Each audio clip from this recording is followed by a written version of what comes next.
अखण्डमण्डलाकारं व्याप्तं येन चराचरं तत्पदं दर्शितं येन तस्मै श्रीगुरुवे नमः। शङ्करं शङ्कराचार्यं केशवं बादरायणं सूत्रभाष्यकृतौ वन्ति भगवन्तौ पुनः पुनः। ईश्वरो गुरुरात्मीति मूर्तिभेदविभागिनी व्योमवद्यात्मदेहाय दक्षिणामूर्तये नमः।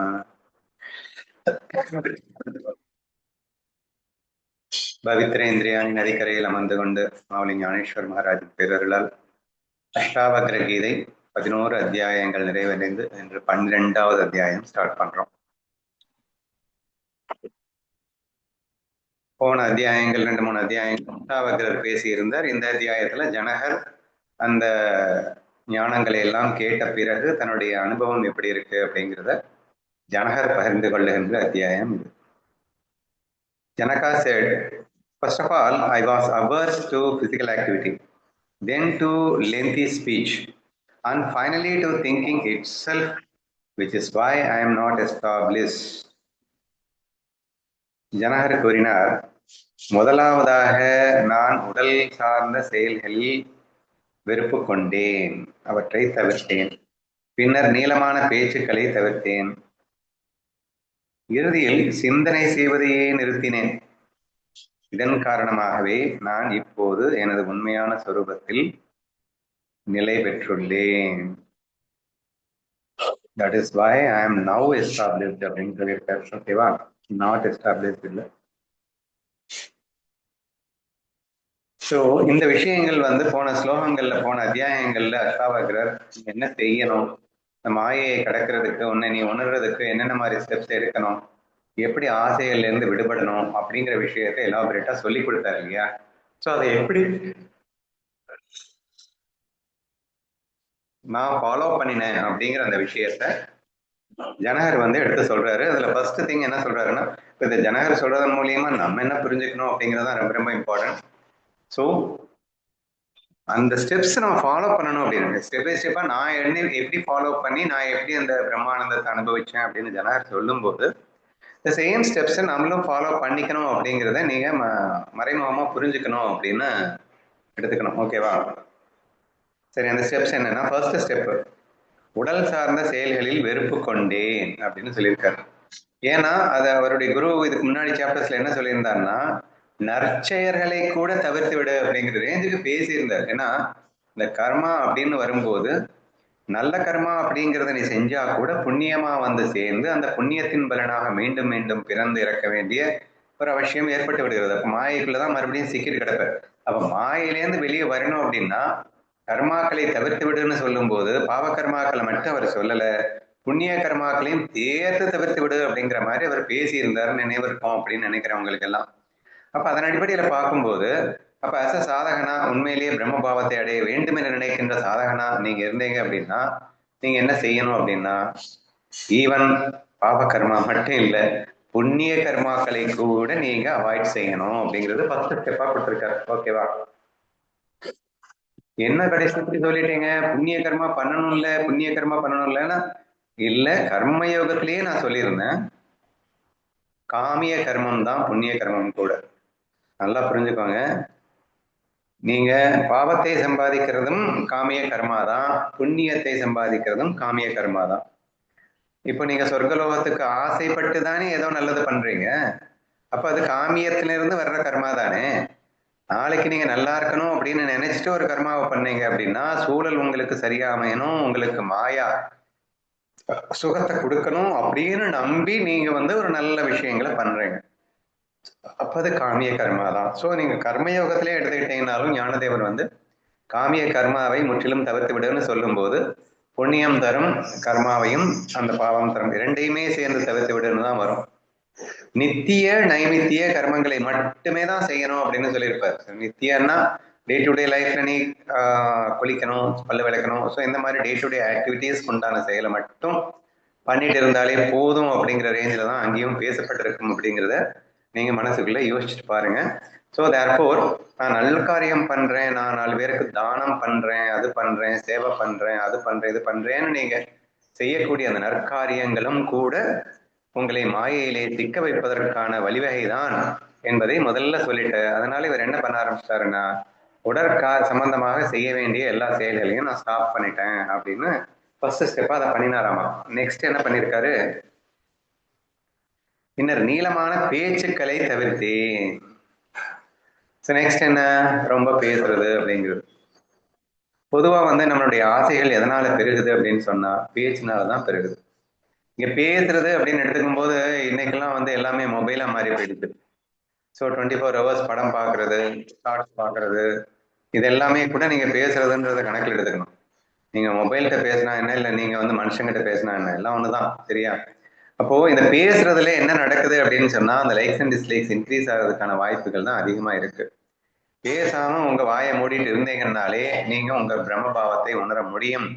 அப்படிங்கிற அந்த காரணத்தினால இரண்டாவது முக்கியமான பாயிண்ட், வெட்டியா பேசுறது அப்படின்னு வச்சுக்கோங்க. நீங்க பேசுறது அப்படிங்கிறதுக்காக அஷ்டாவக்ர கீதையை வந்து நீங்க என்ன புரிஞ்சுக்கிட்டீங்க அப்படின்னு சொல்லிட்டு உங்க நண்பர்கிட்ட சொல்றது வந்து பேசுறது நிப்பாட்டிட்டேன் அப்படின்னு அர்த்தம்னு எடுத்துக்க வேணாம். நம்ம இதை சம்பந்தமா ஞானத்தை தவிர வேற எந்த ஒரு வெட்டி பேச்சையும் டோட்டலா தவிர்க்கிறதுங்கிறது ரொம்ப ரொம்ப இம்பார்ட்டன்ட். இதுல என்ன இருக்கு, நாங்க லைக்ஸ் அண்ட் டிஸ்லைக்ஸ் இல்லாம லவ்ல தானே பேசிட்டு இருந்தோம். லவ்ல என்ன பேசினேன், ஞானத்தை தவிர என்ன பேசினாலும் கண்டிப்பா அதுல லைக்ஸ் அண்ட் டிஸ்லைக்ஸ் வரும். அது எதுக்கு நீ பண்ணணும், பேசாம இரேன் என்ன ஒரு விஷயம் தான் இங்கே சொல்லப்பட்டிருக்கிறதுன்னு புரிஞ்சுக்கோங்க. நானும் அடிக்கடி சொல்லியிருக்கேன், பொதுவா வந்து நீங்க மட்டும் நிறைய ஃப்ரெண்ட்ஸ் வச்சிருக்கீங்க, பேசிட்டு இருக்கீங்க, எனக்கெல்லாம் ஃப்ரெண்ட்ஸ் வேணாமான்னு கேட்டா, நான் வந்து ஞானத்தை தவிர எதையாவது பேசிட்டு இருக்கேனா? அப்ப நீயும் 100 ஃப்ரெண்ட்ஸை வச்சுக்கோ, ஆனா ஞானத்தை மட்டும் பேசு அப்படின்னு சொல்றது உண்டு. அது அவங்களுக்கு இன்ட்ரெஸ்ட் இல்லைன்னா அப்படின்னு கேட்டா கூட, அப்படின்னா நீ போகாத அப்படின்னு சொன்னா, அப்ப எவ்வளவு இம்பார்ட்டன்ஸ் நம்ம தேவையில்லாம பேசுறது அப்படின்னு புரிஞ்சுக்கணும். ஸோ அந்த மாதிரி பேச்சுக்களை நான் கம்ப்ளீட்டா நான் நிப்பாட்டிட்டேன் அப்படிங்கிறாரு. நீளமான பேச்சுக்களை தவிர்த்தேன் அப்படிங்கிறத இப்படி புரிஞ்சுப்பாங்க. இனி ஃபைனலா இறுதியாக சிந்தனை செய்வதையே நிறுத்தினேன். எடுத்தவொடனே வந்து மனசை நில்லுன்னு சொன்னா நிக்காதுங்க. அது தாட்டு வேற லெவல்ல ஓடிட்டு இருக்கும். ஏன்னா நீ அதை செய்யணும், இதை செய்யணும், இதை செய்யணும், இதை செய்யணும்னா செயலுக்கு சிந்தனை தேவைதானே. செயலே வேண்டாம்னு நிப்பாட்டிட்டா அப்புறம் சிந்தனைக்கு என்ன வேலை இருக்கு? So this is step by step process. இங்க தீப்தி கூட அடிக்கடி சொல்லிட்டே இருப்பா, when I have to do the கர்ம யோகா அப்படிங்கிற பேர்ல நான் டிடிசி கோர்ஸோ ஏதோ அதை பண்ணணும் இதை பண்ணணும் நிறைய வந்து சேலஞ்சஸ்லாம் போட்டுக்கிட்டே இருப்பா. இப்போ கூட என்னமோ சூரிய நமஸ்கார் அலைன்மெண்ட் சேலஞ்சுங்கிறா, என்னமோ ஸ்குவாட் சேலஞ்சுங்கிறா. ஸோ என்னத்தையாவது ஒன்று பண்ணிக்கிட்டே இருப்பா. சரியா? அப்போ அந்த மாதிரி ஒன்று பண்ணும்போது என்ன ஆகுது அப்படின்னா மைண்ட் வந்து அடுத்து என்ன பண்ணலாம், அடுத்து என்ன செய்யலாம், இதுக்கு என்ன செய்யலாம், அதுக்கு என்ன செய்யலாம் அப்படிங்கிற இந்த சிந்தனையை வந்து எனக்கு தவிர்க்கிறது கஷ்டமா இருக்கு. டோட்டலாவே கர்மாவை ஸ்டாப் பண்ணாதான் சிந்தனையை ஸ்டாப் பண்ண முடியுதோ என்று எனக்கு தோன்றுகிறது என்றெல்லாம் அவள் கேள்வி கேட்பதுன்னு வச்சுக்கோங்களேன். ஸோ அந்த அடிப்படையில பாத்தீங்கன்னா கர்மாவை நீங்க பண்ணிக்கொண்டே சிந்தனையை ஸ்டாப் பண்றதுங்கிறது ரொம்ப ரொம்ப கஷ்டம். அதனாலதான் எடுத்தவன ஃபர்ஸ்ட் ஸ்டெப்பா என்ன சொல்றாருன்னா, நீ கர்மாவை ஸ்டாப் பண்ணிடு. நீ கர்மாவையே ஸ்டாப் பண்ணிடுன்னா அப்புறம் சிந்தனைக்கு என்ன வேலை? நீ நல்லா யோசிச்சு பாருங்களேன், உங்க சிந்தனைகள் எல்லாமே கர்மாவை பேஸ் பண்ணி தான் ஓடும்.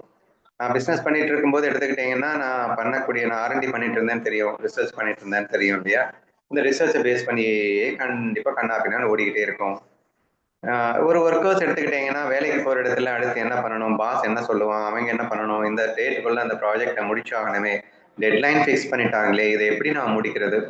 ஸோ எல்லாமே நீங்க ஜஸ்ட் ஒரு ஸ்டூடெண்ட்ஸ் எடுத்துக்கோங்க, எக்ஸாம் டேட் வந்துருச்சு, இந்த டேட்டுக்குள்ள நான் படிச்சு முடிச்சாகணும்.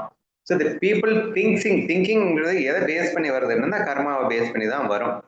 நீங்க எதையுமே செய்ய தேவையில்லை அப்படின்னு நீங்க முடிவு பண்ணும்போது ஆட்டோமேட்டிக்கா சிந்தனைங்கிறது தடைபடுதுன்றது புரியுதா? ஸோ நெக்ஸ்ட் ஒன்று, தேவையில்லாம பேசுறது அப்படிங்கிறது கூட உங்களுக்கு சிந்தனைக்கு வித்திடுவதாக அமைகிறது. எப்ப இந்த ரெண்டை நீங்க ஸ்டாப் பண்றீங்களோ, அதாவது நம்ம அதாவது நித்திய நைமித்திய கர்மாவை தவிர வேறு எதுவும் பண்ண தேவையில்லைன்னு முடிவு பண்றீங்களோ, அப்போ ஆட்டோமேட்டிக்கா நீங்க அதுவும் பிளஸ் அப்கோர்ஸ் வெட்டி பேச்சு எதுவும் பேசக்கூடாது. இந்த ரெண்டை நீங்க ஃபாலோ பண்ணிட்டீங்கன்னா the third point is very easy. இப்போ சிந்தனையை நிறுத்தினேன் அப்படிங்கிறது தான் 3வது பாயிண்டா கொடுத்துருக்காரு. சரியா? ஏன்னா இது it's not so easy without those two அப்படிங்கிறத நீங்க புரிஞ்சுக்கணும்.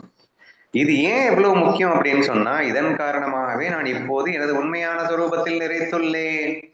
அப்போ உண்மையான சொரூபத்துல நிலைக்கிறதுக்கு இது தேவைப்படுதுப்பா. இப்போ உடனே நீங்க கேட்பீங்க, ஏன்பா மனசை நிறுத்தணும்னு என்னப்பா அவசியம் இருக்கு, மனசுல இருக்கிற லைக் அண்ட் டிஸ்லைக்ஸ் மட்டும் தூக்குனா போதும் தானப்பா சொல்லியிருக்கீங்க, இப்ப புதுசா மனசையே நிறுத்த சொல்றீங்களேப்பா அப்படின்னா உன் சொரூபத்துல நீ லைக்கணும்டா, அதுக்கப்புறம் நீ வந்து மனசை யூஸ் பண்ண தப்பு இல்லைன்னு நாங்க சொல்லியிருக்கோமா இல்லையா? வேதரிக் மெத்தட், அனுபவ மெத்தட்லாம் நம்ம வந்து விசார சாகர்ல படிச்சிருக்கோம். அதில் என்ன சொல்லியிருக்கு திரும்ப திரும்ப? நீ முதல்ல சொரூபத்தை டச் பண்ண, அதுக்கு மனமற்ற நிலையிலும் சுகம் உண்டுன்றதை நீ ஃபீல் பண்ணணும்ல. ஸோ எண்ணங்கள் இற்ற நிலையிலும், மாயையே இல்லாத நிலையிலும் சுகம் உண்டுங்கிறத நீ ஃபீல் பண்ணணும்ல. அதை ஃபீல் பண்ணதுக்கு அப்புறம் தான் உனக்கு புரியும் இது மாயான்னு, மனம் ஒரு மாயைன்னு. அதுக்கப்புறம் உன் மனசை வந்து மாயையா பயன்படுத்த முடியும். இப்போ உண்மை உண்மை உண்மைன்னு மனசை நம்பிட்டு இருக்கும்போது டைரக்டா மாயா அப்படின்னு நம்பி குடி அப்படின்னு சொன்னா, குடிகாரன்ட்டு மொடா குடியனா லைக்ஸ் அண்ட் டிஸ்லைக்ஸ்ல குடிச்சிட்டு இருக்கவன்ட்டு டெய்லி குடுற ஆனா லவ்ல குடுற அப்படின்னு சொன்னா எப்படியோ அந்த மாதிரி இருக்கு. How it is possible? It is totally impossible. குடிக்கிறதெல்லாம் சுகம் இருக்குன்னு முழுசா நம்பிட்டு இருக்கான் ஒருத்தன். 24 மணி நேரம் குடியே கதின்னு கிடக்குறான் ஒருத்தன். அப்படி குடியே கதின்னு கிடக்கக்கூடிய ஒருத்தன்ட்டு ஏன்னா 100% அதுல தான் நம்பிட்டு இருக்கான். குடி ஒண்ணுதான் தனக்கு சந்தோஷத்தை தருதுன்னு நம்பிட்டு இருக்கான். அந்த ஆள் கிட்ட போயிட்டு உன் சொரூபத்துல சுகம் இருக்குடா, அந்த சொரூப சுகத்தை புரிஞ்சுண்டு சும்மா நாச்சுக்கும் குடியா, குடியில சுகம் இல்லைன்னு புரிஞ்சுக்கிட்டு குடியிடா அப்படின்னு சொல்றோம்னு வச்சுக்கோங்க. ஓ அப்படிங்களா, நான் குடிக்கிறேன் ஆனா குடிக்கிறதுல சுகம் இல்லைன்னு நினைச்சுக்கிட்டே நான் பாட்டு குடிச்சுக்கிட்டே இருக்கணும் அவ்வளவுதானே அப்படின்னு சொல்லிட்டு குடிச்சிட முடியுமாங்க? அப்ப அவனுக்கு first we have to make him understand that குடி இல்லாமலும் கூட உன் சொரூபமே சுகம்தாண்டா. இப்போ எக்ஸாம்பிள் காட்டினா கூட பத்தாது. இப்ப நான் எல்லாம் இருக்கேன், நான் என்ன குடிச்சுக்கிட்டா இருக்கேன், நான் குடிக்கலைன்னாலும் நான் சந்தோஷமா இல்லையா? அப்ப குடிக்காமலும் சந்தோஷமாக இருக்க முடியுங்கிற அந்த விஷயத்த அவன் அனுபவிக்க வைக்கணும்ல. ஏன்னா அவனால ஏத்துக்கவே முடியாது. அவன் என்ன சொல்லுவான், லூசுங்கடா, குடிக்காதவனெல்லாம் வாழ்க்கையை பிறந்தே வேஸ்ட்டுங்கடா, நீங்க எதுக்கடா வாழணும்னு கேட்கக்கூடிய நிலைமையிலே அவன் இருக்கான்.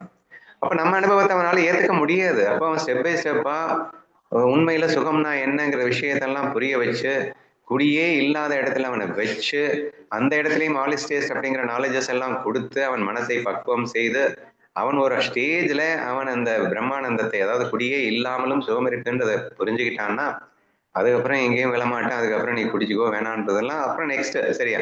அது ஃபர்ஸ்ட் ஸ்டெப்பா வாட் யூ நீட் அண்ணா, யூ மஸ்ட் அண்டர்ஸ்டாண்ட் யுவர் ஸ்வரூபா. அப்ப ஸ்வரூபத்தை டச் பண்றதுக்கு நீ உன் மனசை கொஞ்சம் ஸ்டாப் பண்றதுங்கிறது கூட ஒரு நல்ல ப்ராக்டிஸாக தான் இருக்கும். ஏன்னா மிஸ் ஆகாம இருக்கிறதுக்கு அப்படிங்கிறத புரிஞ்சுக்கணும்.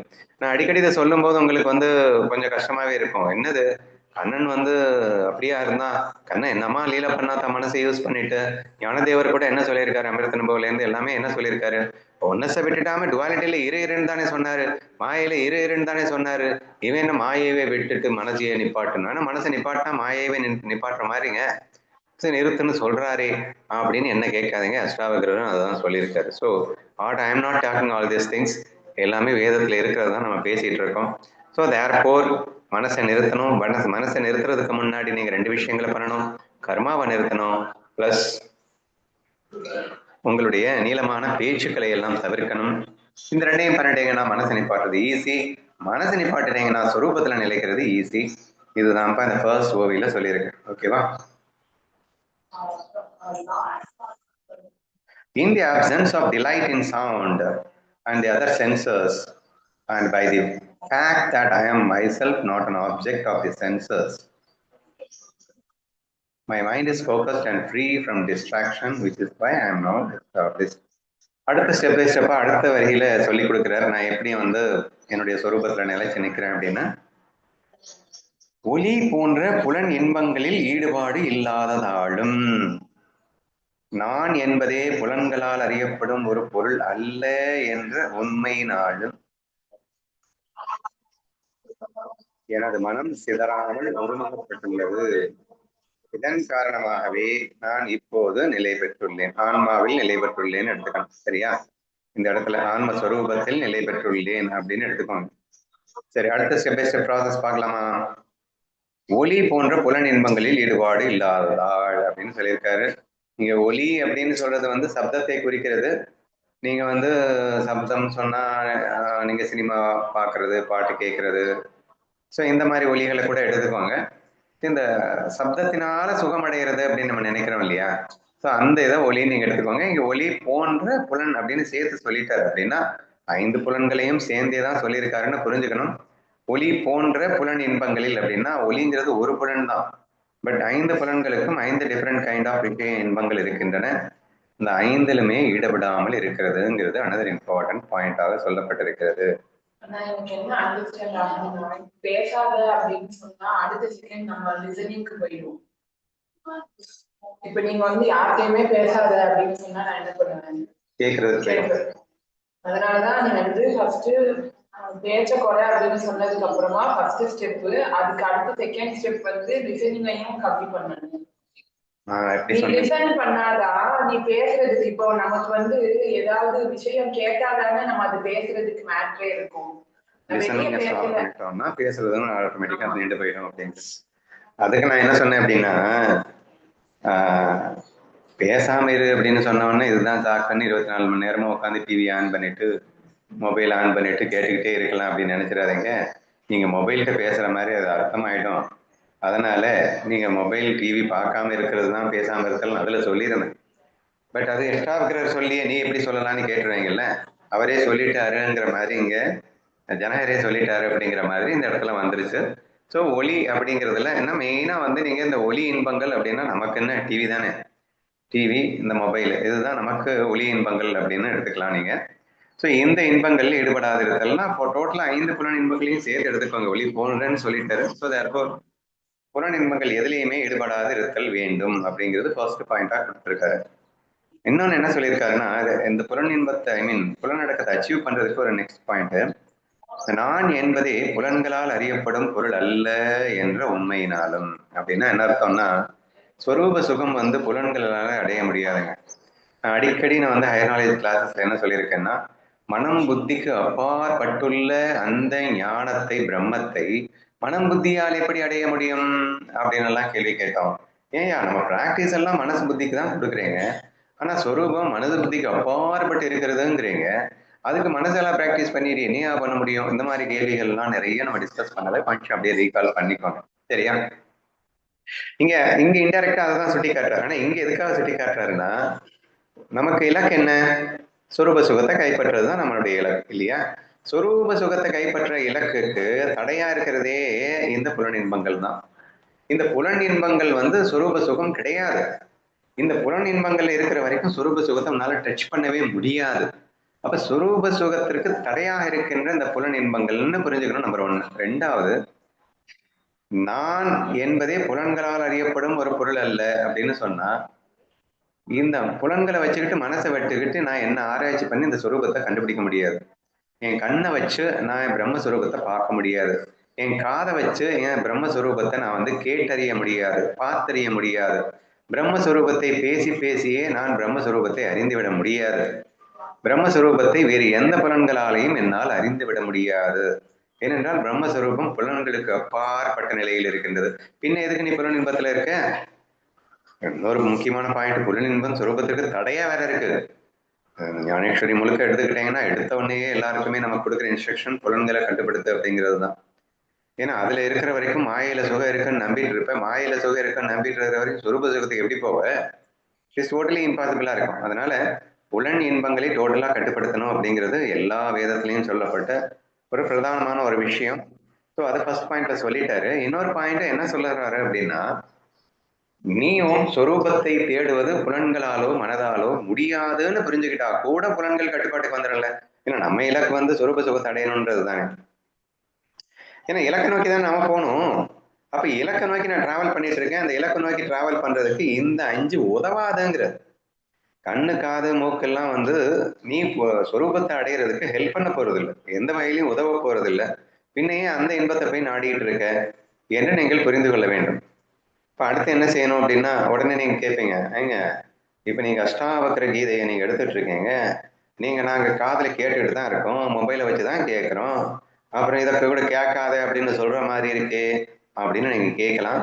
இதுக்கு நான் என்ன விளக்கம் கொடுத்துருக்கேன் அப்படின்னு சொன்னா, நீங்கள் மனம் புத்தியை வைத்துத்தானே சொரூபத்தை அடைய முடியும்னு சொல்லிட்டு நாங்க மனசை வச்சுதானங்க கேட்கிறோம், அப்ப புத்தியை வச்சுதாங்க ஆராய்ச்சி பண்ணிட்டு இருக்கோம், அப்புறம் இதை வச்சுதானங்க நாங்க சொரூபத்துக்கு போக முடியும் அப்படின்னு சொல்லிட்டு கேட்கும்போது அந்த கேள்விக்கு என்ன பதில் சொல்றோம் அப்படின்னு சொன்னா, மனதிலே சுகமில்லை என்பதை மனதால் தானே அறிய முடியும், புத்தியிலே சுகமில்லை என்பதை புத்தியை வைத்துத்தானே அறிய முடியும், புலன்களிலே சுகமில்லை என்பதை புலன்களால் தானே அறிய முடியும்.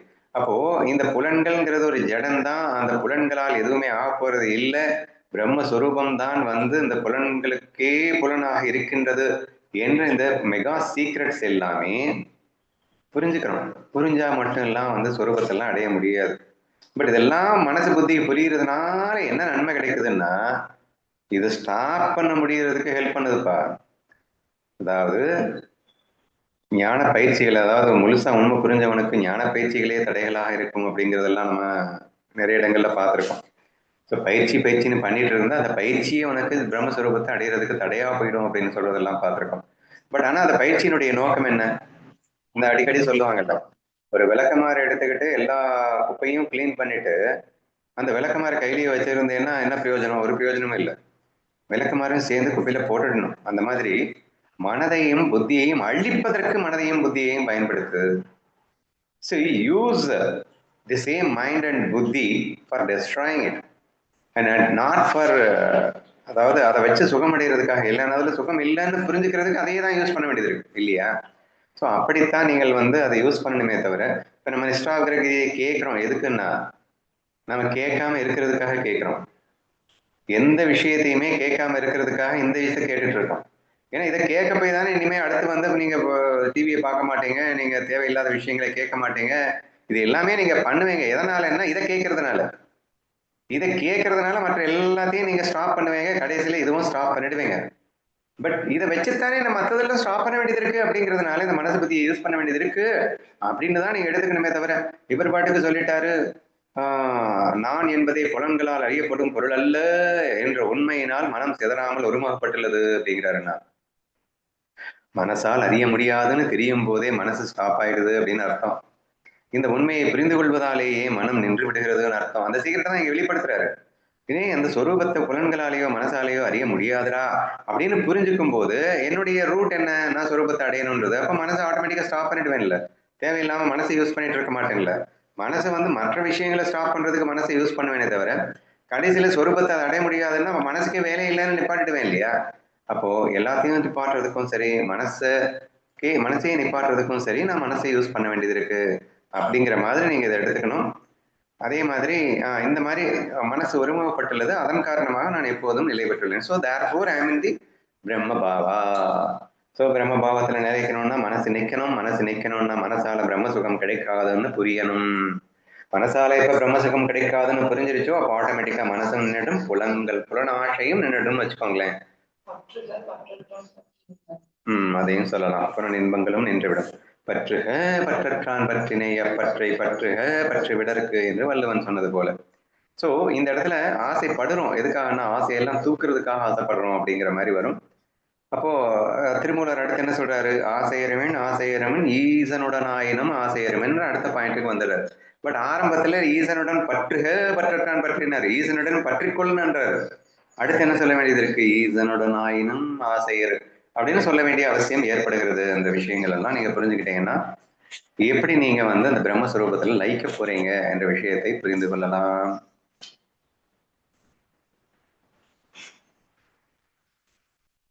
Owing to the distraction of such things as wrong identification, one is driven to strive for mental stillness. Recognizing this burden, I am now established. உடலை நானாக கருதும் தவறான அடையாளத்தினால் ஏற்படும் மனச்சிதறல் காரணமாகவே ஒருவன் மனதை அடக்க முயற்சிக்கின்றான். இந்த தத்துவ முறையை உணர்ந்து கொண்ட நான் இப்போது ஆத்மாவில் நிலை பெற்றுள்ளேன். ஸோ மூணாவது ஜனகர் மகாராஜாவுக்கு என்ன ஹெல்ப் பண்ணியிருக்கு அப்படின்னா, ஒரு மேஜர் நாலேஜ் அவருக்கு ஹெல்ப் பண்ணியிருக்கு. ஃபர்ஸ்ட் மனசை ஸ்டாப் பண்றது அப்படிங்கிறது ஃபர்ஸ்ட் 2 ஓவியில கொடுத்துட்டாரு. இப்ப 3வது ஓவியில அவர் பர்டிகுலரா சொல்ல வர்றது என்னன்னா, உடலை நான் என்று கருதுகின்ற ஒரு எண்ணம். ஸோ மைண்டை டோட்டலா டிஸ்ட்ராய் பண்றதுக்கு தான் 3வது பாயிண்ட்டும் கொடுத்துருக்காரு. ஆஸ்லாங்கஸ் இந்த உடலை நான் நீ நினைச்சிட்டு இருக்கிற வரைக்கும் எண்ணத்தை ஸ்டாப் பண்ண முடியாது, மனசை நிறுத்த முடியாது. ஏன்னா இன்டைரக்ட்லி நான் அடிக்கடி சொல்லக்கூடிய ஒரு விஷயம் தான், இந்த உலகத்தை உண்மைன்னு நம்பிட்டு இருக்கிற வரைக்கும் நீங்க தலையில நின்னாலும் லைக்ஸ் அண்ட் டிஸ்லைக்ஸ் எடுக்க முடியாது அப்படின்னு சொல்லிட்டு இருக்கேன். அதாவது நானே தான் மனமா சூழலாம் அப்படிங்கிற பேர்ல நிறைய நாலேஜஸ் எல்லாம் கொடுத்தோம், ஆலிஸ் டேஸ்ட்னு சொன்னோம், என்னென்னமோ விஷயங்கள் நம்ம சொன்னோம், வாஸ்தவம் தான். பட் இதெல்லாமே இருந்தா நீங்க பிரம்மபாவத்தை அடைய முடியும்னு சொன்னா கூட, இப்ப ஹையர் நாலேஜ் படிக்கும்போது என்ன சொல்றோம்னா அது எல்லாமே டு சம் எக்ஸ்டென்ட்டுக்கு ஹெல்ப் பண்ணும். 100% ஈகோவை டிஸ்ட்ராய் பண்ணுமா, 100% லைக்ஸ் அண்ட் டிஸ்லைக்ஸை தூக்குமா அப்படின்னா அது கேள்விக்குறிதான் அப்படின்னு சொல்றோம். பட் 100% நீங்க வந்து எஸ்டாப்ளிஷ் ஆகணும்னா, நீங்க பிரம்ம பாவத்துல நிலைக்கணும்னா மாயா நாலேஜை புரிஞ்சா மட்டும்தான் உண்டு என்ற ஒரு விஷயத்த ஆழமா நான் சொல்லிக்கிட்டே இருக்கேன் இல்லையா. அப்ப மாயா மாயான்னா என்ன, இந்த உலகம் மாயா அப்படின்னு புரியும் போதுதான் இந்த உடல் நானல்லன்னு நீங்க இன்டைரக்டா புரிஞ்சுப்பீங்க. இந்த பிரம்ம ரகசியம் அப்படிங்கிறதும் மாயா நாலேஜும் ரெண்டும் ஒண்ணுதான். ஏன்னா பிரம்மம் சத்யா, ஜெகத் மித்யா, இந்த இரண்டுமே இந்த ஹையர் நாலேஜ் தான். நீ பிரம்மத்தை உணரணும் அப்படின்னா முதற்கண் மாயாவை உலகத்தை மாயான்னு புரிஞ்சுக்கணுமா இல்லையா. ஜெகத்தை மித்தியான்னு புரியாம நீ எப்படி என்னுடைய சொரூபத்துல நிறைக்க முடியும். ஏன்னா ஜெகத்தை உண்மை நம்பிட்டு இருக்கிற வரைக்கும் பிரம்மம் அப்படிங்கிற ஒரு விஷயமே தெரியாது, அதுதான் சத்தியம் அப்படிங்கிற விஷயமும் உனக்கு தெரியாது.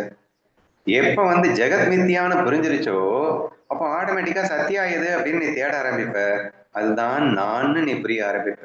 அப்ப இந்த உடல் நான்ற அந்த அஜ்ஞானம் விலகணும் அப்படின்னா அந்த உடல் நான்ன்றது மாயான்னு புரியும் போது அப்போ ஆட்டோமேட்டிக்கா அவனுடைய ஒரிஜினல் நானை தேடி போவ. அப்போ ஒன்னு நீ ஈஸியா எஸ்டாப்ளிஷ் பண்ணிக்கலாம்.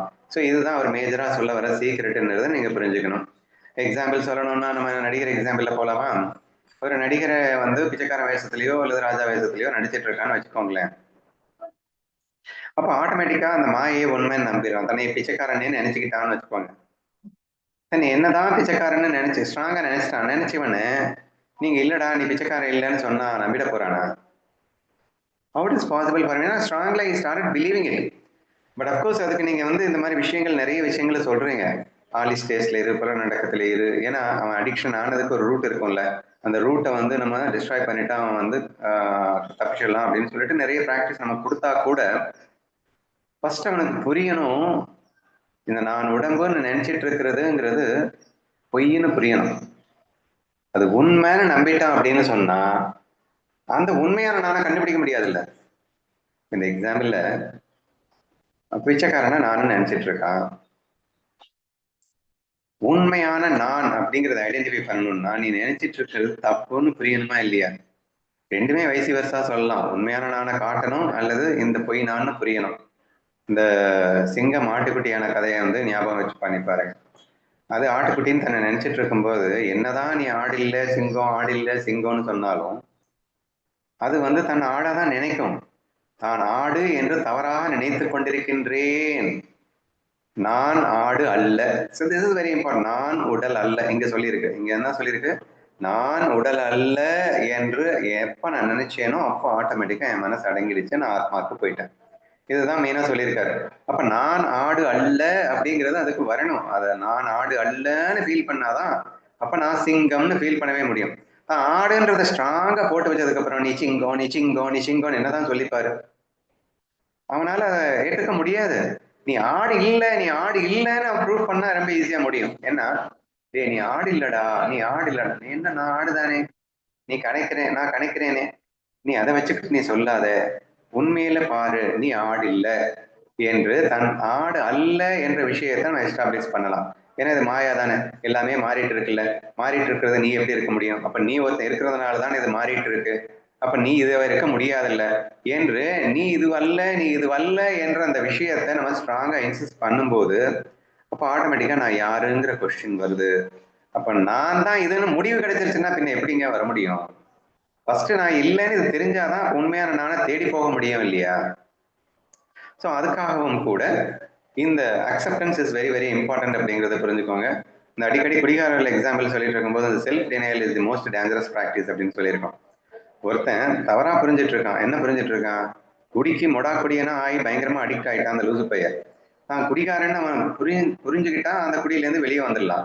ஆனா நான் குடிகாரன் இல்லை நான் குடிகாரன் இல்லை அப்படின்னு சொல்லிட்டு அப்படி ஆர்கியூ பண்றான். அந்த சைக்காலஜிஸ்ட்க்கு அவ்வளவு பெரிய தலைவலியா இருக்கு. எப்ப நாங்க வந்து ஃபர்ஸ்ட் டைம் ஆமா நாங்க குடிக்க அடிக்ட் ஆயிட்டோம்னு ரியலைஸ் பண்றானோ அப்பதாங்க அவனை மீட்டெடுக்க முடியும் அப்படின்னு சொல்றாங்க. அந்த மாதிரிதான் நான் உடல் அப்படின்னு சொல்லிட்டு நீ ஸ்ட்ராங்கா பிலீவ் பண்ணிட்டு இருக்க, அந்த பிலீவ் உடையாம நான் எப்படி உண்மையை காட்ட முடியும். நான் குடிகாரன் இல்லைன்னு ஸ்ட்ராங்கா பிலீவ் பண்ணிட்டு இருக்கிற வரைக்கும் நீ குடிகாரன்னு நீ உணர்ந்தாதானே குடிகாரன், உண்மையான குடிகாரன் இல்லாத பண்ண முடியும் நானு. அப்போ உண்மையான நானுக்கு நீ போகணும்னா இந்த பொய்னான பொய்னு புரிஞ்சுக்கணும்ல. அந்த பொய்யை உடைக்கணும் இல்ல, அந்த பொய்யவே உண்மையான நம்பிட்டு இருக்கிற வரைக்கும் அடுத்த ஸ்டெப்பு போக முடியாது. ஏன்னா அந்த ஆஸ்பெக்ட்ல இருந்து நீங்க யோசிச்சு பார்த்தீங்க அப்படின்னு சொன்னா இது எவ்வளவு முக்கியம் என்பதை உங்களால் உணர முடியும் அப்படின்னு நான் நம்புறேங்க. சரியா? ஸோ வை இந்த எல்லா கிரந்தங்களுமே நான் உடல் அல்ல நான் உடல் இல்லைன்ற பாயிண்ட் எந்த அளவுக்கு இன்சிஸ்ட் பண்ணுது அப்படின்னா, unless and until if you don't realize it, you constantly remember that the world is truth அப்படின்னு தான் நீ நினைச்சிட்டு இருப்பேன். ஏன்னா உடல் நான் நினைச்ச மொமெண்ட்ல இந்த வேர்ல்டு ட்ரூத்தா மாறிடுது. இந்த வேர்ல்டு அண்ட் ட்ரூத் நினைக்கிறதுனால தான் இந்த உடல் நான் நினைச்சேன். So therefore what is more இம்பார்ட்டன்ட்னா, இந்த உலகத்தின் அனித்தியத்தை எல்லாம் கான்ஸ்டன்டா ரெப்ரசென்ட் பண்ணி, டே உடலே நீன்னா எந்த உடல் தான் நீ, 5ல் இருக்கிறது 50ல காணும், 5ல் இருக்கிறது 6லயே காணும், 7லயே காணும், 50ல ஒண்ணுமே காணும், எதுவுமே இல்லடா, இல்லாததை போயிட்டு நான் நினைச்சிட்டு இருக்கடா, அப்ப ஏதோ ஒண்ணு இருக்குடா, இதுக்கு பின்னாடி ஏதோ ஒண்ணு இருக்குடா, அதிஷ்டானமா ஒண்ணு இருக்குடா, அதுதான்டா நீயா இருக்க முடியும்னா அவனுக்கு சொல்லி காட்டணும்னா ஃபர்ஸ்ட் ஆஃப் ஆல் இது நீ இல்லைன்னு உணரணும் இல்ல, இந்த உடல் நான் இல்லைன்னு அவன் உணரணும் இல்ல, இந்த உடல் நான் இல்லை என்று உணர்ந்த மாத்திரத்தில் கண்டிப்பாக நீ பிரம்மபாவத்தில் திளைக்க முடியும். ஸோ இதுதான் ஜனகர் கண்டுபிடிச்ச 3வது பாயிண்ட். அதனால் நான் பிரம்மபாவத்தில் நிலைக்கிறேன்னு அவர் சொல்லியிருக்காரு. சரியா? இப்ப நான் படிக்கிறேன், புரியுதான்னு பாருங்க. உடலை தானாக கருதும் தவறான அடையாளத்தினால் ஏற்படும் மனச்சிதறல் காரணமாகவே ஒருவன் மனதை அடக்க முயற்சிக்கின்றான், தியானிக்க முயற்சிக்கின்றான். இந்த தத்துவ முறையை, மனதின் விளையாட்டை உணர்ந்து கொண்ட நான் இப்போது ஆத்மாவில் நிலை பெற்றுள்ளேன். ஆக்சுவலா என்ன சொல்றாருன்னா, மனசு கண்ணா அப்படின்னான்னு ஓடுது. ஏன் ஓடுதுன்னா உடல் நான் நினைக்கிற வரைக்கும் ஓடிட்டு தான் இருக்கும். நீங்க ஏன் தியானம் பண்றீங்க, நீங்க ஏன் மனசை நிப்பாட்ட ட்ரை பண்றீங்க, அதுக்கு உண்டான முயற்சி எடுக்கிறீங்க அப்படின்னா மனசு நிக்காது எது வரைக்கும்னா இந்த உடல் நான் நினைக்கிற வரைக்கும். ஆனா எனக்கு இந்த சீக்ரெட் புரிஞ்சிருச்சு, எனக்கு இந்த தத்துவ முறை புரிஞ்சிருச்சு, நான் உடல் இல்லைன்னு நான் ஃபீல் பண்ண ஆரம்பிச்சேன். அடுத்த செகண்ட் இந்த மனதின் விளையாட்டை உணர்ந்து கொண்ட நான் ஆத்மாவில் நிலை பெற்றுள்ளேன். ஸோ ஆட்டோமேட்டிக்கா நான் ஆன்மாவில் போய் சிம்பிளா உட்காந்துட்டேன். இது மனசுங்கிறது வெறும் விளையாட்டு, மாயான்னு புரிஞ்சுக்கிட்டேன். மனசு மாயான்னு புரிஞ்சுக்கிட்ட அடுத்த செகண்ட் உடல் நான் அல்லன்னு புரிஞ்சுக்கிட்டேன்னு சொல்லலாம், அல்லது உடல் நான் அல்லன்னு புரிஞ்சுக்கும் போது இந்த உலகம் மாயான்னு புரிஞ்சுக்கிட்டேன்னு சொல்லலாம். இதை நடந்தாதான் நீங்க ஆன்மாவில நிலை பெற முடியும். So this is the step. Step by step process Janakan explain பண்ணிட்டு இருக்கான்னு சொல்லிட்டு இருந்தேன். ஸோ நிறைய டிப்ஸ் கொடுக்குறாரு. இதுல இந்த டிப்ஸும் நீங்க ஃபாலோ பண்ணுங்க. உண்மையிலேயே ஆன்மஸ்வரூபத்துக்கு நீங்க போகணும்னா இந்த உடலை நான் நல்லா இறுக்கி தொங்கிக்கிட்டே இருந்தீங்கன்னா கடைசி வரைக்கும் நீங்க ஆன்மாவை ரிசலைஸ் பண்ண முடியாது. So this is another very very important practice to realize that I am not this body. Okay, va? So we will go slowly move on to the 4th sloka.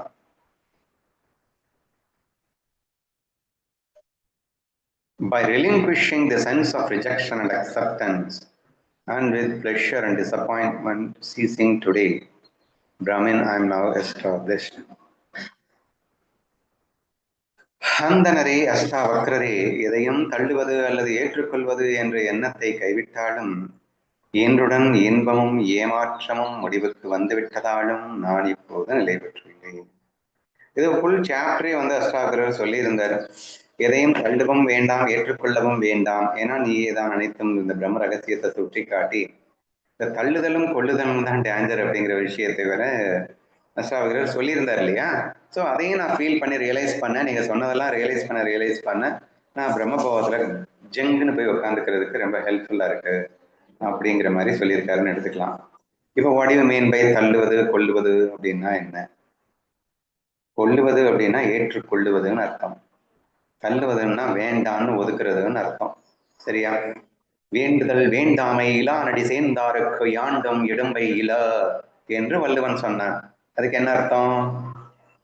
தள்ளுதலும் கொள்ளுதலும் இல்லாதவனுக்கு துன்பம் என்பதுவே இல்லை அப்படின்னு வள்ளுவன் சொல்லியிருக்கான். ஸோ அதைத்தான் இங்க இவர் சொல்லியிருக்காரு. அதாவது வேண்டுதல் அப்படின்னா எனக்கு இது வேணும் இது வேணும் இது வேணும் அப்படின்னு சொல்றது.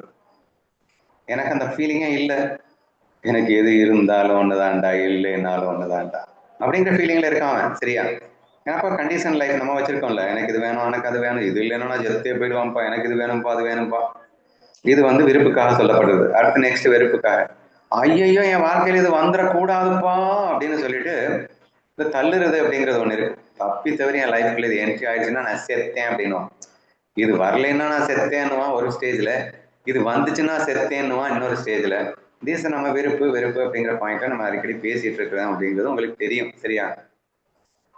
ஆனா எப்போ if I establish my mind, அப்ப மைண்ட்ல நீங்க என்ன தெளிவா புரிஞ்சுக்கணும், என்னுடைய சந்தோஷம் என்பது எதையும் ஏற்றுக்கொள்வதாலோ அல்லது தள்ளுவதாலோ வருவதல்லடா, எது என்கிட்ட இருந்தேனாலும் எது என்கிட்ட இல்லைன்னாலும் ஏன் சந்தோஷம் என்கிட்ட ஏதாண்டா இருக்குங்கிற அந்த சொரூப ஞானம் ஏற்பட்டாதான் இது முடியும் அப்படின்றத புரிஞ்சுக்கோங்க. ஸோ பிரம்மம் சத்யா என்ற அந்த அடிப்படையில இந்த ஸ்லோகம் சொல்லப்பட்டிருக்கின்றது. ஸோ நான் யார் என்று நான் உணரும் போது, ஏன்னா போன ஸ்லோகத்திலேயே நான் உடல் அல்லன்னு புரிஞ்சுக்கிட்டார்ல, இப்ப நான் உடல் அல்லன்னு புரிஞ்சுக்கிட்டா அப்ப நான் யாரு? நான் பிரம்மம். எப்ப நான் பிரம்மம்னு புரிஞ்சுக்கிட்டேனோ அதுக்கப்புறம் இந்த மாயையில எனக்கு என்ன சேர்ந்தா என்ன, என்ன என்னை விட்டு போனா என்ன, what I'm going to suffer இல்லையா? நான் அது வந்து தேவையில்லாம எதுவுமே கஷ்டப்பட போறது இல்லை. எக்ஸாம்பிள் சொல்லணும்னா மறுபடியும் நடிகர் எக்ஸாம்பிள்கே போகலாம். இப்ப நடிகன் தன்னை பிச்சைக்காரன்னு முதல்ல நினைச்சிட்டு இருந்தான் அப்படின்னு நம்ம சொன்னோம் இல்லையா? இப்போ அவன் உணர்ந்துட்டான் தான் பிச்சைக்காரன் அல்ல, தான் நடிகர் தான் அப்படின்னு உணர்ந்துட்டான். இப்போ பிச்சைக்கார வேஷம் போட்டா என்ன, ராஜா வேஷம் போட்டா என்ன, பல பெண்கள் வந்து அவன் ஐ லவ் யூன்னு சொன்னா என்ன, இல்ல எல்லா பெண்களும் அவனை காரை துப்பிட்டு போனா என்ன, just imagine that is nothing going to touch him. இல்ல எதுவுமே அவனை எதுவுமே பாதிக்க போறது இல்லைங்க.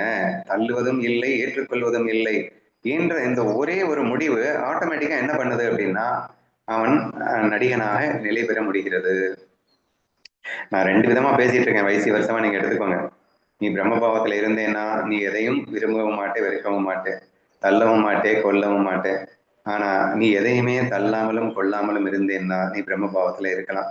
ஸோ இங்க நீங்க இந்த ப்ராக்டிஸா பண்ணணும் அப்படின்னு சொன்னா, first try to accept everything in your life, never reject anything your life, and whatever happens to you you can hold வாட்டர்லே. இன்னைக்கு என்னுடைய குட் மார்னிங் மெசேஜ் நீங்க கவனிச்சிருந்தீங்கன்னா அதில் கூட அதை தான் சொல்லியிருக்கேன். அதாவது நான் அத்வைதத்தில் சொல்லாமல் ஸ்ட்ரெயிட்டாகவே பக்தியில் அந்த கொஷனுக்கு ஆன்சர் சொல்லியிருக்கேன். ஆக்சுவலாக விசார சாகத்திலிருந்து கேள்வியை கேள் என்று நான் கேட்ட ChatGPT கேட்ட கொஸ்டின்ஸுக்கு தான் எவ்ரிடே நான் ஆன்சர் பண்ணிட்டு இருக்கேன். அந்த கொஸ்டின் அது வந்து ஜீவ சிருஷ்டிக்கும் ஈஸ்வர சிருஷ்டிக்கும் உள்ள டிஃபரன்ஸ் என்னன்னு ஒரு கொஸ்டின் என்கிட்ட கேட்டுச்சு. சரியா? இப்போ நான் ஞானத்திலேருந்தே அதுக்கு பதில் சொல்லலை, நல்லா கவனிச்சிருந்தீங்கன்னா உங்களுக்கு புரியும். ஞானத்திலேருந்து பதில் சொல்லணும்னா ஈஸ்வர சிருஷ்டிங்கிறது காமன் பிளாட்ஃபார்ம் அண்ட் எல்லா ஜீவராசிகளுக்கும் பொதுவான ஒரு பிளாட்ஃபார்ம் தான் வந்து இந்த ஈஸ்வர சிருஷ்டி என்று அழைக்கப்படுவது. ஜீவ சிருஷ்டி என்பது இண்டிவிஜுவல் கான்சியஸ்னஸ், இண்டிவிஜுவல் வேர்ல்டு. இப்போ காமன் வேர்ல்டு, இண்டிவிஜுவல் வேர்ல்டு அப்படின்னு எல்லாம் நான் எக்ஸ்பிளைன் பண்ணலை. சரியா? ஆக்சுவலா அத்வைதத்தில் அதை தானே சொல்லியிருக்கு. ஆனால் நான் அப்படி சொல்லலை, நான் டைரக்டா பக்தியோட கனெக்ட் பண்ணிட்டேன். இப்போ பக்தியோட கனெக்ட் பண்ணீங்கன்னா ரொம்ப ஈஸியா புரியும் பாருங்க. ஜீவ சிருஷ்டி அப்படிங்கிறத நீ செய்யறதுன்னு சொல்லிட்டான். நீ சிந்திக்கிறது, நீ செய்யறது. இப்போ நீ சிந்தனையை நீ சிந்திக்கிறத இறைவன் தான் செய்வான், இருந்தாலும் நீ செய்யறது அப்படின்னு சொல்லிட்டேன். அப்ப நான் வந்து திருடனா இருக்கணுமா, நான் கொலகாரனா இருக்கணுமா, கொள்ளக்காரனா இருக்கணுமா, ஞானியா இருக்கணுமா, அஜ்ஞானியா இருக்கணுமா, so what ever the decide, நீ என்னென்னலாம் பண்றியோ அது எல்லாமே நீ பண்ற புண்ணிய கர்மங்கள், பாவ கர்மங்கள், இது எல்லாமே நீ பண்றது. இந்த நீ அப்படிங்கிறது ஜீவ சிருஷ்டின்னு போட்டேன். ஆனா இந்த ஜீவ சிருஷ்டி கிட்ட தான் கரப்ஷன் இருக்குன்னு சேர்ந்து போட்டிருக்கேன். லைக்ஸ் அண்ட் டிஸ்லைக்ஸ் ஜீவா கிட்ட தான் இருக்க முடியுமே தவிர ஈஸ்வரா கிட்ட இருக்க முடியாது. அப்போ ஆனா நீயே ரெண்டுன்னு சொல்லியிருக்கேன். ரொம்ப சூட்சமா கவனிச்சீங்கன்னா ரொம்ப தெளிவா புரிஞ்சுட்டு இருப்பீங்க. ஈஸ்வரனும் நீயே, ஜீவனும் நீயே, ஈஸ்வர சிருஷ்டியும் நீயே, ஜீவ சிருஷ்டியும் நீயே. ஆனால் ஒண்ணுல கரப்டடா இருப்பேன், இன்னொன்னுல அன்கரப்டடா இருப்பேன்னு சேர்ந்தே சொல்லியிருக்கேன் இல்லையா? அப்ப இந்த ஜீவன் அந்த கரப்டடா இருப்பான். ஆனா அவன் ஒரு வேளை அன்கரப்டட் கிட்ட சரண்டர் ஆயிட்டான்னா அவனும் வந்து அன்கரப்டடா மாறிடுவான் அப்படிங்கிற ஒரு ரகசியத்தை நான் சுட்டி காட்டியிருக்கேன். சரியா? அந்த ரகசியத்தை சுட்டி காட்டும் போது நான் என்ன சொல்லியிருக்கேன் அப்படின்னா டெஃபினிஷன் கொடுத்துருக்கேன். நெக்ஸ்ட் என்ன டெஃபினிஷன் கொடுத்துருக்கேன்? ஜீவ சிருஷ்டி அப்படிங்கிறது நீ செய்யறது, ஈஸ்வர சிருஷ்டி அப்படிங்கிறது உனக்கு நடக்கிறதுன்னு கொடுத்துருக்கேன். சரியா? உனக்கு நீ பிசினஸ் பண்ற அப்படின்னா பிசினஸ் செய்யறது நீ, அது ஜீவ சிருஷ்டி. ஆனா ப்ராஃபிட் வருது, லாஸ் வருது அப்படிங்கிறது ஈஸ்வர சிருஷ்டி. So what ever happens to you, நீங்க என்னதான் வந்து முட்டி மோதி ஏதோ முயற்சி பண்றீங்க, பண்றதெல்லாம் நீன்னு வச்சுக்கோ, ஆனா ஜீவன் பண்ணுகிறான்னு வச்சுக்கோ. ஆனா அதுக்கு உண்டான பலன் அப்படிங்கிறது ஈஸ்வரன் அல்லவா கொடுக்கின்றான். கர்மயோகத்துல தெளிவா கண்ணனே சொல்லிட்டானே. அதாவது பலனை எதிர்பார்ப்பதற்கு உனக்கு உரிமையே இல்லை அர்ஜுனா, அது என் கையில் உள்ளது அர்ஜுனா, கடமையை மட்டும் பண்ணிட்டு போடா அப்படின்னு சொன்னானா இல்லையா? அப்ப ஜீவன் கையில என்ன இருக்குன்னா கடமையை பண்றது மட்டும்தான் இருக்கு, ஆனா பலனை கொடுக்கறது என் கையில இருக்குன்னு கண்ணன் சொன்னான் இல்லையா? சோ நான் எல்லாமே நானா எழுதிட்டேன்னு நீங்க நினைச்சிடக்கூடாது, எல்லாம் கண்ணன் சொன்னதுதான் அங்க எழுதி வச்சிருக்கேன். சரி, அப்ப கண்ணன் சொன்ன அந்த ஈஸ்வர சிருஷ்டி அப்படிங்கிற டெஃபினேஷனை நீங்க அப்படி எடுத்துக்கணும். ஓகேவா? உனக்கு நடக்கிறது எல்லாமே கண்ணன் செய்கிறான். அப்ப ஏன் அந்த ஈஸ்வர சிருஷ்டிக்கு டெஃபினேஷன் அப்படி கொடுத்துட்டேன்? ஏன்னா எனக்கு நடக்கிறது எல்லாமே கண்ணன்ல நடத்துறான், அதனால நீங்க ஈஸ்வர சிருஷ்டின்னு புரிஞ்சுக்கலாம் அப்படின்னு சொல்லிட்டேன். அப்ப இன்னும் 2 பாயிண்ட் என்ன கொடுத்துட்டேன்? ஜீவ சிருஷ்டிங்கிறது கரப்டடு, ஆனா ஈஸ்வர சிருஷ்டி அன்கரப்டடுன்னு வேற சொல்லிட்டேன். சரியா? அப்போ நீ கரப்ஷன் இல்லாம வாழணும்னா, நீ லைக்ஸ் அண்ட் டிஸ்லைக்ஸ் இல்லாம இருக்கணும் அப்படின்னா ஒண்ணு பண்ணு. நீ எதுவுமே செய்யாதன்னு கூட நான் சொல்லலை. ஆனா நடக்கிற எல்லா விஷயத்தையும் ஹோல் ஹார்ட்டடா அக்செப்ட் பண்ணிட்டு 100% அதை ஒரு பிரசாதமா ஏத்துண்டு சந்தோஷமா உன்னால வாழ முடிஞ்சதுன்னா ஆட்டோமேட்டிக்காவே நீ லைக்ஸ் அண்ட் டிஸ்லைக்ஸ் இல்லாம திங்க் பண்ண ஆரம்பிச்சிடுவேன். ஏன்னா சரணாகதி வந்துருங்க, பூர்ண சரணாகதி ஆயிடுமே. கண்ணன் எதை கொடுத்தாலும் ஏன் கண்ணன் கொடுக்குறான் தான் உன்னால சந்தோஷமா செயல்பட முடிஞ்சதுன்னா லைக்ஸ் அண்ட் டிஸ்லைக்ஸ் எப்படி வரும்? எல்லாத்தையும் தான் ஆலி ஸ்டேஜ்க்குள்ள வந்துட்டே இல்ல, எல்லாத்தையுமே பிரசாதமா பார்க்க ஆரம்பிச்சிட்டே இல்ல. அப்ப ஆலி ஸ்டேஜ் வந்துருச்சுன்னா லைக்ஸ் அண்ட் டிஸ்லைக்ஸ் என்ன வேலை? So how simple it is உங்களுக்கு புரியுதா? ஸோ இப்படி இங்கே அவன் தள்ளுதலும் கொள்ளுதலும் அற்ற நிலைக்கு செல்ல வேண்டும் என்றால் சரணாகத பாவம் உதவி செய்யும் அப்படின்னு அங்க கொடுத்துருக்கேன் இல்லையா? அவன் தள்ள போறது இல்லை. ஏன்னா என் கண்ணனோட பிரசாதண்டா அப்படின்னு சொல்ல போறான். ஏதாவது எடுத்துட்டு போயிட்டான் கண்ணை, திடீர்னு லாஸ் ஆயிடுச்சு, இதுவும் என் கண்ணனோட பிரசாதண்டா அப்படின்னு சொல்லிட்டு அவன் தள்ளுதலையும் அனுபவிக்க போறான், கொள்ளுதலையும் அனுபவிக்க போறான். அவனுக்கு பிடிக்காதது வந்தாலும் அனுபவிக்க போறான், தனக்கு பிடிச்சதெல்லாம் தன்னை விட்டு போனாலும் அனுபவிக்க போறான். when he is such a stateல எஸ்டாப்ளிஷ் ஆனா சரணாகத பாவம் வந்துடுச்சு அப்படின்னா இது கண்டிப்பா கிடைக்கும் இல்லையா? அந்த ஸ்டேட்டை தாங்க எங்க எக்ஸ்பிளைன் பண்ணிருக்காரு. தள்ளுதலும் இல்லை, கொள்ளுதலும் இல்லை. the moment when you achieve that, automatically நீ எதுல எஸ்டாப்ளிஷ் ஆயிருப்ப? பிரம்மபாவத்துல தான் எஸ்டாப்ளிஷ் ஆயிருப்ப. இது ரெண்டு சந்தேகம். ஸோ புரியுதா இப்போ? அப்போ ஆட்டோமேட்டிக்கலி பிரம்மபாவத்துல இருந்தா தள்ளுதலும் கொள்ளுதலும் இருக்காது, தள்ளுதலும் கொள்ளுதலும் விட்டு விட்டா பிரம்மபாவத்துக்குள்ள போயிடலாம். ஸோ அந்த சீக்ரெட்டை நான் அந்த மெசேஜ்ல கொடுத்துருக்கேன். ஸோ ஈஸ்வர சிருஷ்டி அப்படிங்கிறது உனக்கு நடக்கிறத மட்டும் நீ 100% ஹோல் ஹார்ட்டடா ஆலி ஸ்டேஜ்ல இருந்து கொண்டு தள்ளுதலும் கொள்ளுதலும் இல்லாமல் நீ செய்து விட்டாயே ஆனால் என்ஜாய் பண்ணிட்டேன்னா கண்டிப்பா உங்ககிட்ட இருக்கக்கூடிய லைக்ஸ் அண்ட் டிஸ்லைக்ஸ், ஜீவ சிருஷ்டியில் இருக்கக்கூடிய கரப்ஷன் எல்லாமே கண்ணு தெரியாம காணாமல் போய்விடும். என்ன ஒரு சிம்பிள் லாஜிக்கு. ஸோ இந்த விஷயத்த நீங்க இந்த இடத்துல புரிஞ்சுக்க ட்ரை பண்ணுங்க. ஓகேவா?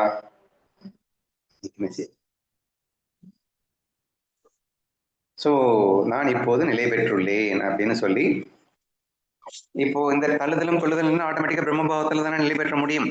ஸோ தேர்ஃபோர் அதை அப்படி சொல்லியிருக்கார். ஸோ மீண்டும் ஒரு முறை படிக்கிறேன்.